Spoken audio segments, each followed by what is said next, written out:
নিজান ভাইকে একটা ছোট্ট গ্যারান্টি দিতে হবে যে আয়না ঘরে দয়া করে আর জাতি হবে না। বিভৎস সব বর্ণনা শুনেছি, আমাদের ইলিয়াস আলী সাহেবকে কিভাবে হত্যা করা হয়েছে, আয়না ঘরগুলোতে কিভাবে টর্চার করা হয়েছে, দেয়ালে বিভৎস ছবি টানিয়ে রাখা হতো, চোখ উপড়ে ফেলা হয়েছে, গালের মাংস কেটে ফেলা হয়েছে, নারী বুড়ি কেটে বের করে ফেলা হয়েছে, ওই মানুষটাকে মেরে ওইটার ছবি তুলে বড় পোর্ট্রেট সাইজ করে দেয়ালে রেখে ওইটার সামনে বসে আসামিদের জিজ্ঞাসাবাদ করা হতো। এই বাংলাদেশ থেকে কাউকে রাজনৈতিক মতপার্থক্যের জন্য আর বিদেশে পালিয়ে যেতে হবে না, কাউকে আয়না ঘরে আর বন্দী হতে হবে না। কিন্তু আমি মনে করি আমাদের এক জন্মের সবচাইতে আনন্দময় ঘটনা হচ্ছে 2024 সালের 5ই আগস্ট।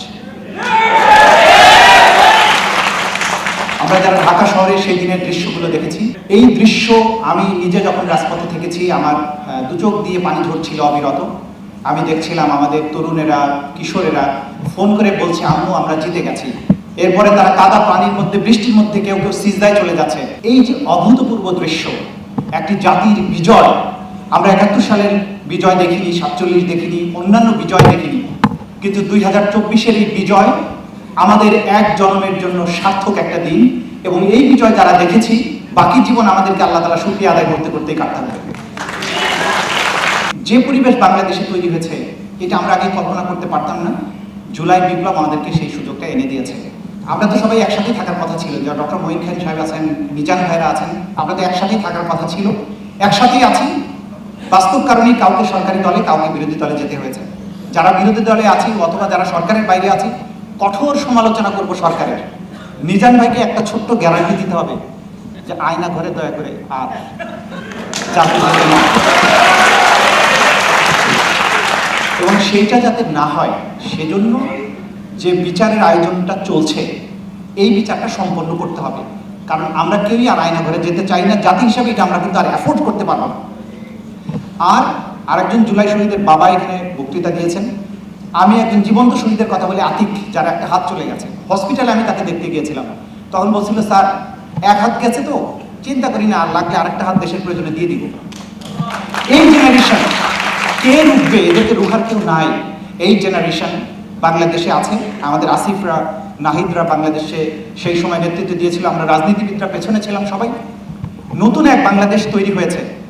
এই বাংলাদেশকে সাস্টেইন করার মতো পজিশনে রাখতে হলে পার্লামেন্টে যখন আমি দেখি সরকারি দলের সংসদ নেতা, বিরোধী দলীয় নেতা এবং আমাদের নাহিদ, এরা যখন চমৎকার গঠনমূলক বক্তৃতা দেয়, আমরা জানি বাংলাদেশের সবাই খুশি হলো। একটা বিশেষ দলের লোকদের কিন্তু প্রচন্ড হতাশা এবং জ্বলা তাদের জলে। কিন্তু এই দৃশ্য অতীতে কখনো তৈরি হয়নি। এই দৃশ্য বাংলাদেশে চিরস্থায়ী করতে হবে। এই বাংলাদেশকে এই জায়গা থেকে আর হারাতে দেওয়া যাবে না। আমরা যখন ওই আসামিদের জিজ্ঞাসাবাদ করেছি, সাক্ষীদের কাছ থেকে বিশেষভাবে নিয়েছি, আয়না ঘরগুলো আবিষ্কার করেছি, আমি অস্ত্র উদ্ধার এবং আলামত উদ্ধারের জন্য পুকুরের পানিতেও নেমেছি, বিশেষ বিশেষ জায়গায় গুলি উদ্ধার করতে গিয়েছি।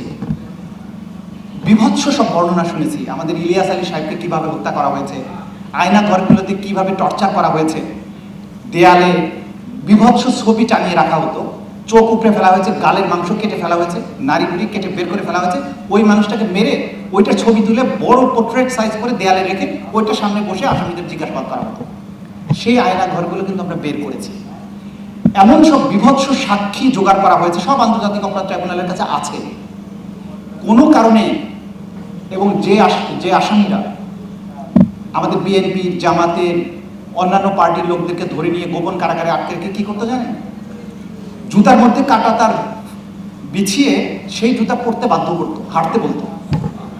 আসামির স্ত্রীকে রমজান মাসে রোজা ভাঙিয়ে ধর্ষণ করেছে একজন আসামি, সে জেলে আছে, আমরা তাকে ধরেছি।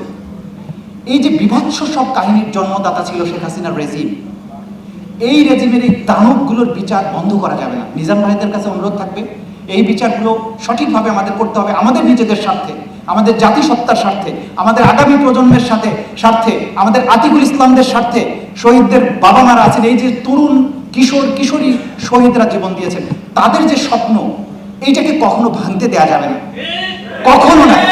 কোনো কিছুর বিনিময়ে আমরা এটা অ্যাফোর্ড করবো না। যে সম্প্রীতির বাংলাদেশ যাত্রা শুরু করেছে, সেই সম্প্রীতির বাংলাদেশ আগামীতে আমরা বাস্তবে রূপায়ণ করে দেখাবো, যেটা আমাদের সংসদ থেকে আমরা মোটামুটি নমুনা দেখছি। হতাশা অনেক কিছু আছে, এগুলো থাকবে, ওই যে বলেছি কঠোর ভাষায় সমালোচনা কিন্তু আমরা করবো, কিন্তু সমালোচনা সহ্য করতে হবে আপনাদের, আয়না ঘরে নেওয়া যাবে না। ইনশাআল্লাহ এই বাংলাদেশ আবার সোনার বাংলায় পরিণত হবে। এই বাংলাদেশ থেকে কাউকে রাজনৈতিক মতপার্থক্যের জন্য আর বিদেশে পালিয়ে যেতে হবে না, কাউকে আয়না ঘরে আর বন্দী হতে হবে না, আতঙ্কে থাকতে হবে না পিছনের কালো পোশাক দাঁড়িয়ে এসে কখন না জানি আমাকে নাই করে দেয়। এই দিন বাংলাদেশে আর আসবে না, ইনশাআল্লাহ আমরা আসতে দেব না। এই ব্যাপারে সরকারি দল, বিরোধী দল সবাই আমরা একমত। আপনারা